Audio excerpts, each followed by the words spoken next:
Existem batalhas na nossa vida e que são batalhas recorrentes. Mas existem também algumas soluções que a gente precisa,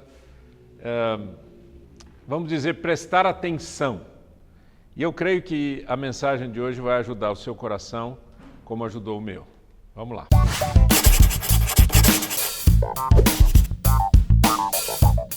Há um texto na Bíblia que diz o seguinte, são apenas esses 3 versos, olha que interessante. 3 versículos escondidinhos na Bíblia, talvez você nunca tenha lido ou nunca tenha prestado atenção. Diz assim, houve ainda outra batalha entre os filisteus e Israel. Davi e seus soldados foram lutar contra os filisteus. Davi se cansou muito. E Isbi-Benob, descendente de Rafa, prometeu matar Davi. A ponta de bronze da lança de Isbi-Benob pesava 3,6 kg. E além disso, ele estava armado com uma espada nova. Mas Abissai, filho de Zeruia, foi em socorro de Davi e matou o filisteu. Então os soldados de Davi lhe juraram, dizendo, nunca mais sairás conosco à guerra, para que não apagues a lâmpada de Israel. Que texto incrível esse, né? Não sei se você vê o que eu vejo, mas vamos lá. Eu quero compartilhar com você algumas coisas. Então a história é uma só. Tirando os nomes que a gente não decora, a história é uma só. Guerra, Davi o rei, Davi aqui já estava de idade. Pega os soldados dele e vai para a guerra. Cansou-se demais, ficou exausto. O inimigo viu, um dos caras lá viu, a oportunidade de matar o rei. Só que veio alguém de Davi e o salva. Essa é a história. Simples assim. Mas o que ela nos diz? Eu creio que aqui tem alguns princípios que eu creio que vale muito a pena a gente conversar sobre muita coisa que a gente já conversou, inclusive, no passado. Primeiro, as batalhas frequentes na nossa vida. Os filisteus eram um povo que lutou contra Israel desde a época dos juízes, depois passando por Saul, Davi, era recorrente, era um inimigo, os filisteus, sempre um problema ali. Para você ter uma ideia, nesse próprio capítulo, diz assim, no verso 15 que a gente leu, houve ainda outra batalha entre os filisteus e Israel, no verso 18, houve depois outra batalha contra os filisteus, no verso 19, noutra batalha contra os filisteus, no verso 20, noutra batalha em Gate, ou seja, era recorrente. Há situações pelas quais nós passamos que são recorrentes e que são batalhas que nós enfrentamos, não é verdade?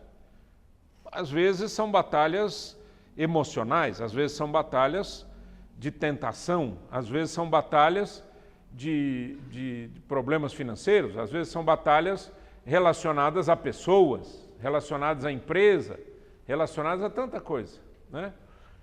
Então eu tenho aqui 2 perguntas para a gente pensar. Que batalhas você tem lutado ou enfrentado regularmente? Não é para a gente conversar nesse sentido de ficar falando e eu não quero nem que você se abra, não quero tirar essa sua liberdade, mas para você pensar, pensa comigo, que batalhas você tem enfrentado e elas são regulares. Passa dia, entra, aparece de novo. Passa, aparece de novo. Segundo, como elas têm afetado a sua coragem e a sua fé em Deus. Pensa nisso. Que batalhas você tem enfrentado e como que elas têm afetado a sua coragem e a sua fé em Deus. Coragem por quê? Porque muitas vezes as batalhas, como elas são recorrentes, começam a tirar a nossa força. Concorda ou não? Desde que eu levei aquele tombo, falando fisicamente de uma batalha, desde que eu levei aquele tombo, caí, machuquei o ombro, até hoje eu sinto muita dor. E essa dor, ela acontece muitas vezes quando eu estou descansando. Isso que é horrível, que é a hora que eu estou dormindo. Então eu acordo com a dor me acorda. Essa é uma batalha que eu estou enfrentando. Aí você vai dizer assim, pô, pastor, todo mundo tem dor, todo mundo passa por dificuldade. Só que se você não dorme bem à noite, como é que fica o seu dia? Cansado. Não é verdade? Começa a sugar a sua força. Sugar a sua coragem, inclusive, né? Tem hora que você fala assim, gente, não está difícil esse troço aqui, o que eu faço? Certo? Eu estou só comentando uma situação, podem ser várias situações. Tem, por exemplo, questões financeiras mesmo. Às vezes você carrega dívidas por anos a fio, e aquilo vai sugando você. Chega uma hora que você fala, meu Deus, e agora? Para onde eu vou? Então, que batalhas você tem enfrentado regularmente e como elas têm afetado a sua coragem e a sua fé em Deus? Isso é para você pensar. E aí, eu trago para você 2 Coríntios 10, 3, 4 e 5. Vamos ler juntos? Vamos lá? Pois embora vivamos como homens, não lutamos segundo os padrões humanos. As armas com as quais lutamos não são humanas. Ao contrário, são poderosas em Deus para destruir fortalezas. Destruímos argumentos e toda pretensão que se levanta contra o conhecimento de Deus e levamos cativo todo pensamento para torná-lo obediente a Cristo. Na sequência, você vê que o apóstolo Paulo está falando de sofismas. Sofismas são pensamentos enganosos. Ele parece correto, mas não é. Sofisma é isso.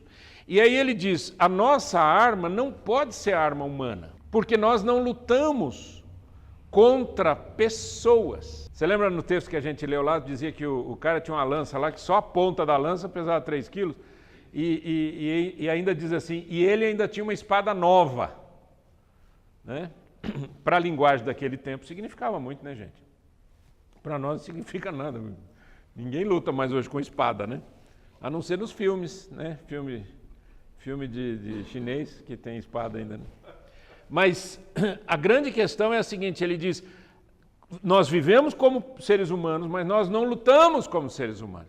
Então as batalhas precisam ser enfrentadas da maneira correta, do ponto de vista cristão. O apóstolo Paulo ele utiliza em Efésios capítulo 6 uma metáfora falando de uma armadura, lembram? Ele diz, revesti-vos de toda a armadura de Deus para que possais enfrentar, não é, ou suportar ou aguentar as lutas espirituais.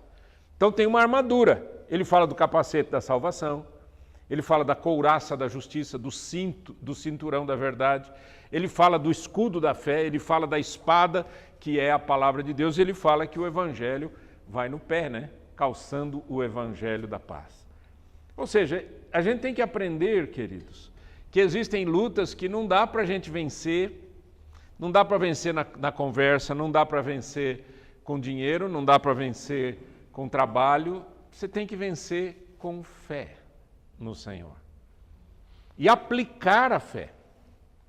Sabe o que nesses anos todos de pastorado que eu tenho percebido? Que muita gente tem bom conhecimento das Escrituras, mas pouco relacionamento com Deus e pouca aplicabilidade dos princípios de Deus. Não sabe pôr em prática as coisas, né? E a maioria fica naquela conversinha, não, eu creio em Deus, eu creio em Deus, eu creio em Deus. O apóstolo Paulo sarcasticamente diz, você crê em Deus? Faz muito bem, até o diabo crê e estremece. É sarcástico, né? Mas veja como é importante você saber o que Deus quer e como aplicar. Como você aplica a oração nesses momentos? Como você aplica a paz, a paciência, a graça, a perseverança, princípios espirituais, né? Que nos ajudam.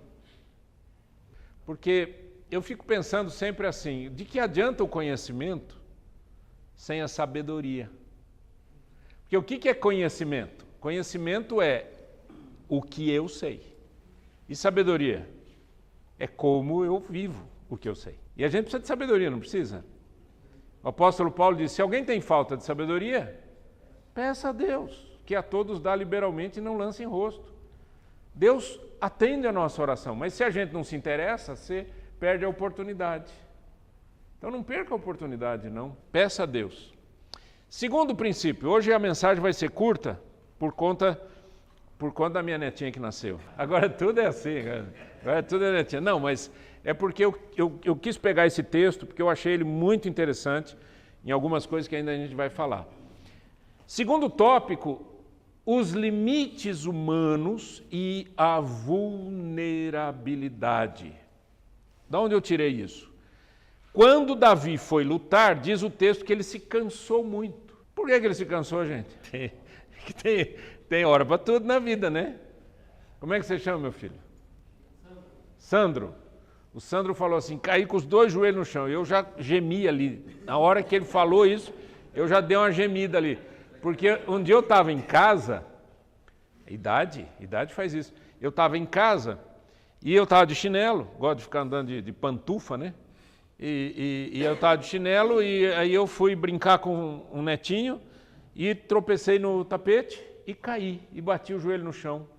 Rapaz, eu nunca tinha experimentado quanto que o chão é duro.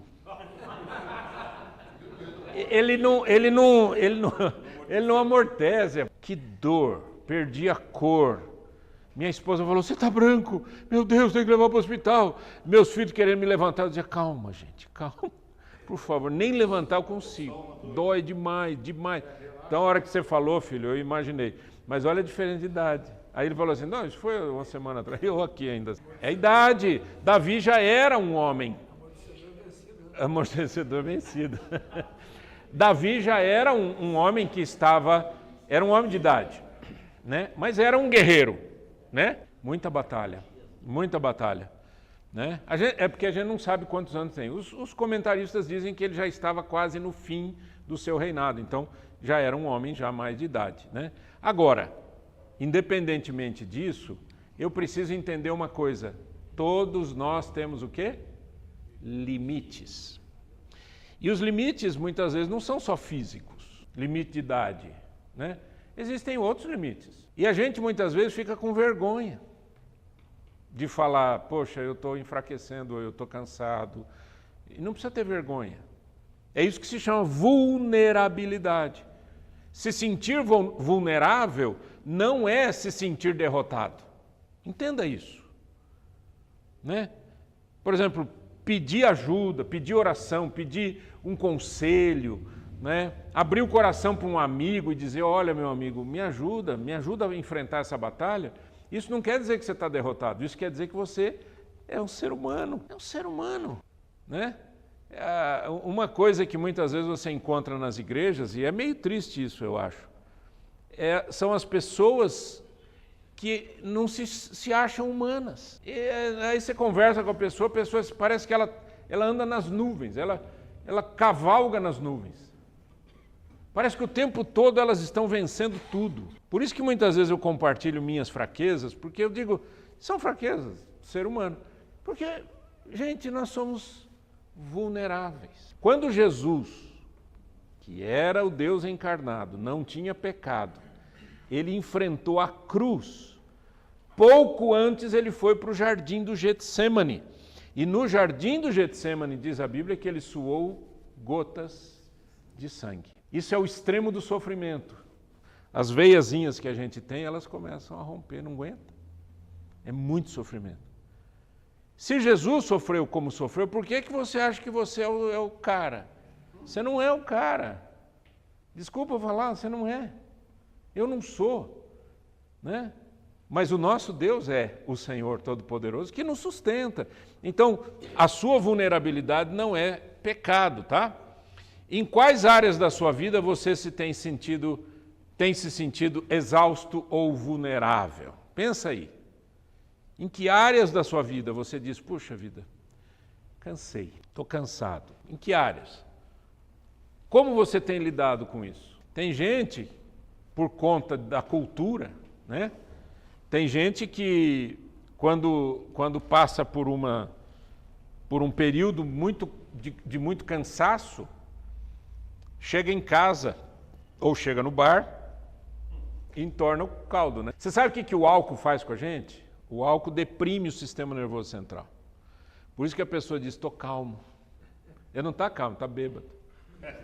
Diferente. Está anestesiado. E eu não preciso ficar anestesiado, eu preciso ter força para enfrentar a luta. Se eu fico anestesiado, e nós vivemos uma sociedade de anestesia, não é?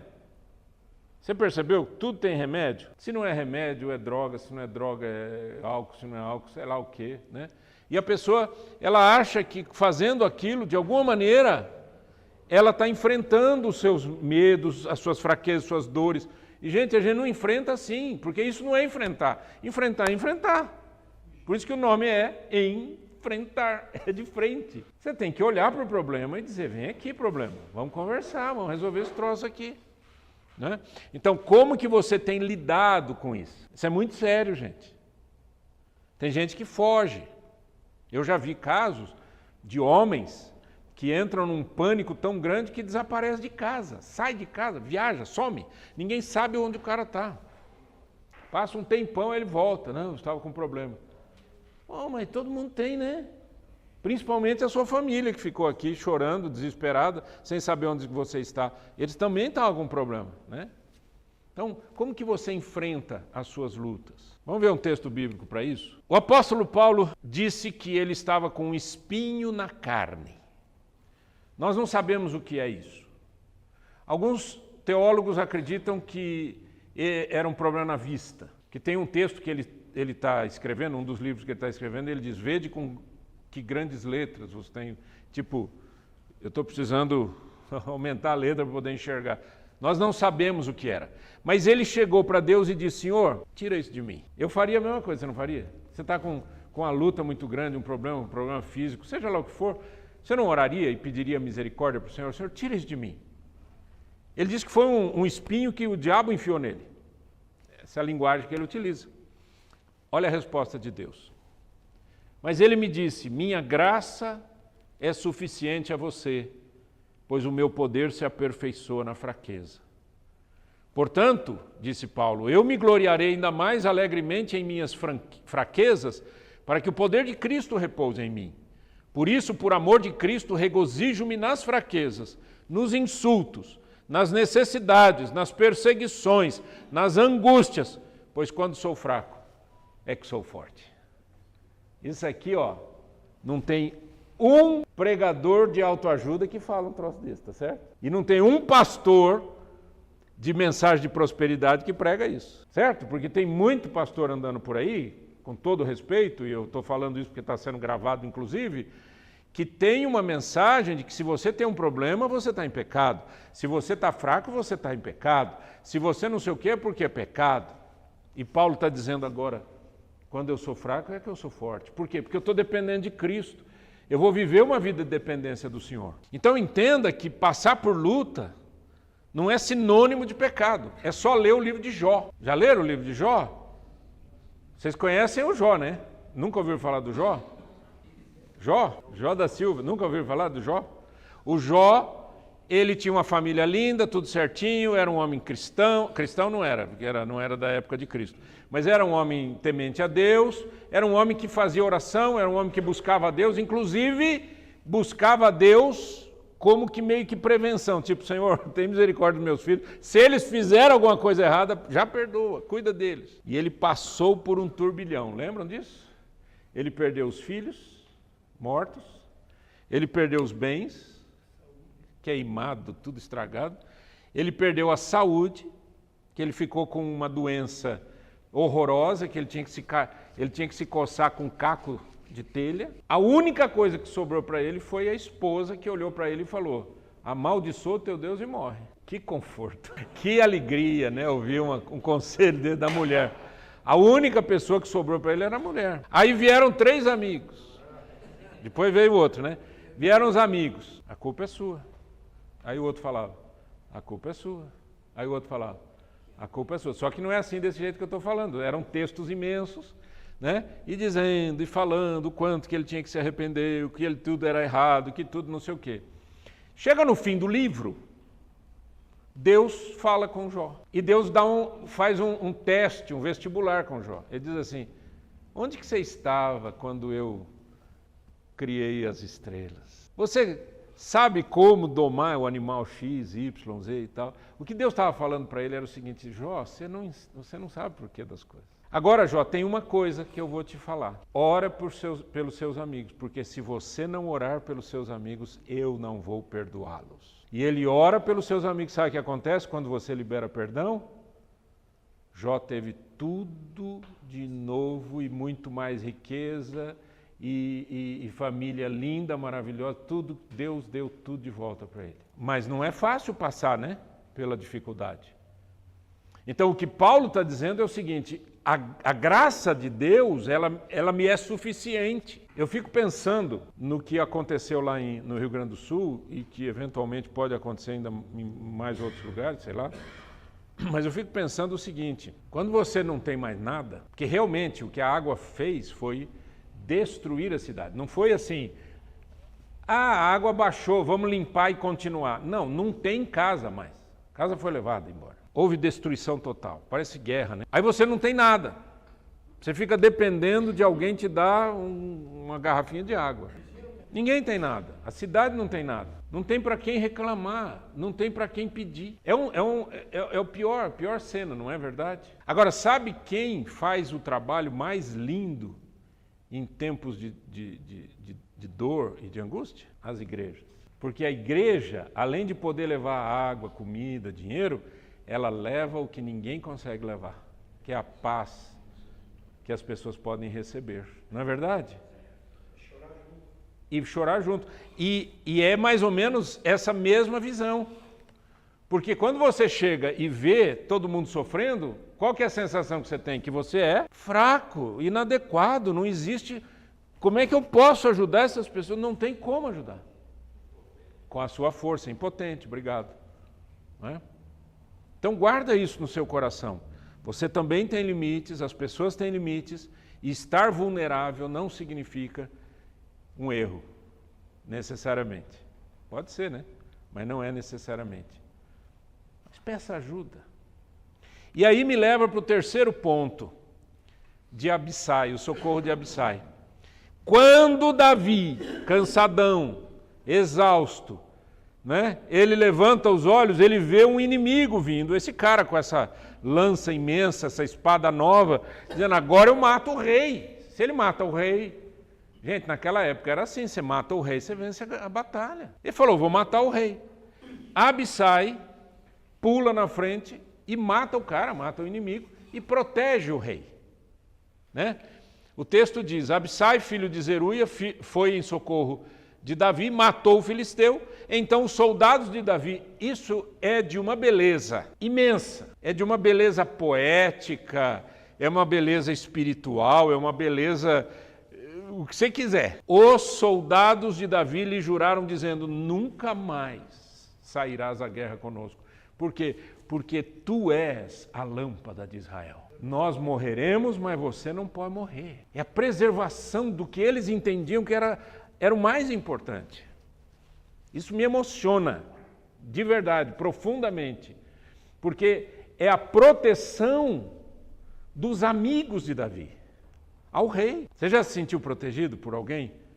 Alguém chegar para você e falar, cara, deixa que a gente resolve esse problema. Não, você não. Tira a mão daqui, vai descansar. Deixa que a gente... Sabe, isso é muito legal, é muito bonito. E tem tudo a ver com aquela mensagem que a gente ministrou sobre amizade, né? Fazer amigos verdadeiros, né? Duas perguntas. Quais são as pessoas em sua vida com quem você pode contar? Às vezes não enche uma mão, né? Às vezes não enche nem meia mão. Quais são as pessoas com quem você pode contar? Em todo tempo ama o amigo e na angústia nasce o irmão. É verdade. A dor faz isso, né? E a dor faz com que você... Aliás, falar em dor é uma coisa interessante, né? Sabe quem mais oferta para causas sociais, espirituais, etc., são os mais pobres. Você sabe por quê? Porque eles sabem a dor, não é? Eles sabem, já sofreram isso, né? Já passaram pela situação. Isso é uma coisa interessante, porque a dor aproxima as pessoas. E a dor faz com que você, muitas vezes, crie amizade com uma pessoa que você não criaria amizade com essa pessoa em tempos de paz. É interessante isso. Pensa nisso, é uma coisa muito interessante. Número 2, como você pode ajudar a proteger seus amigos? Não só com quem você pode contar, mas como que as pessoas podem contar com você? Isso é uma coisa interessante. Eu creio, sinceramente, e eu uso a Bíblia para isso, eu creio sinceramente que tem pessoas que têm dom É um dom espiritual que ajuda a pessoa a ser muito mais do que qualquer outra pessoa. Por exemplo, a Bíblia fala em dom de hospitalidade, dom de serviço, diaconia, a palavra diácono, diáconos, do grego, é aquele que serve à mesa, aquele que serve as pessoas, né? Eu creio que tem pessoas que têm muito mais do que outras pessoas, mas eu acho que todos nós podemos ajudar, não podemos?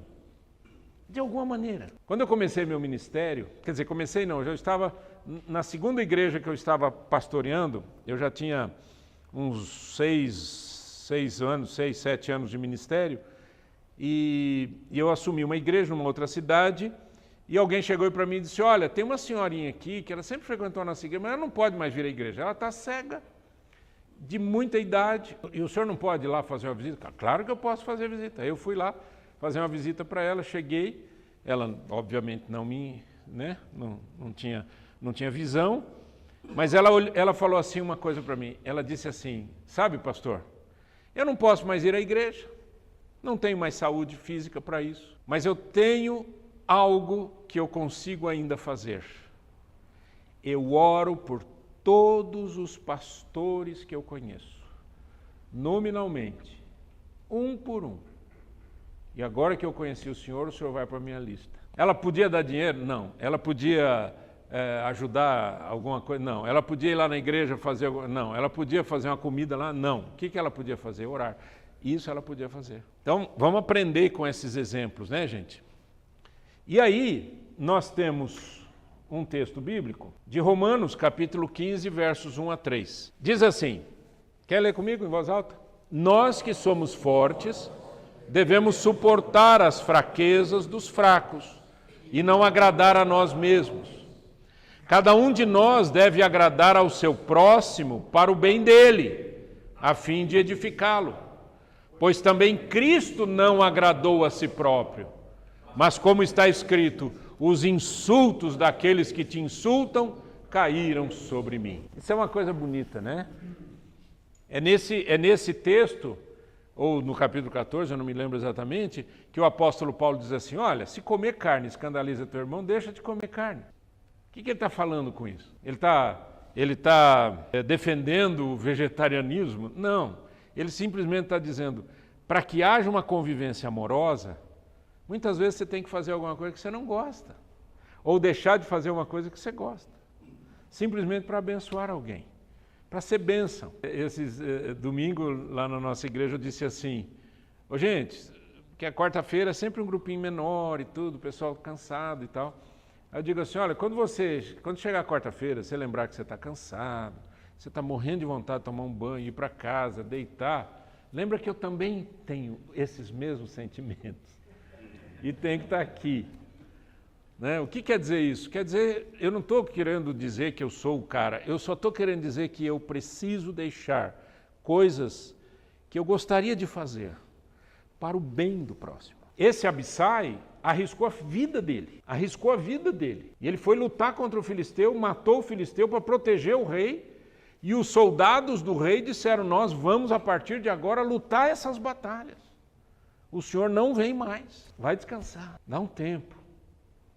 Nós estamos aqui pelo senhor. Então, deixar de fazer alguma coisa que você gosta, ou fazer alguma coisa que é sacrificial, é uma linguagem cristã muito importante. Porque foi isso que Jesus fez. Pensa nisso. Vamos ficar em pé? Senhor, é sempre um privilégio a gente ler a Tua Palavra. E ao lermos a Tua Palavra, aprendermos quanta coisa incrível que o Senhor quer nos ensinar. Obrigado, Senhor, por essa palavra, obrigado por tudo que o Senhor está nos ajudando a viver como homens cristãos. E nós queremos intensificar cada vez mais aquilo que sabemos e colocar em prática para a Tua glória, em nome de Jesus. Amém.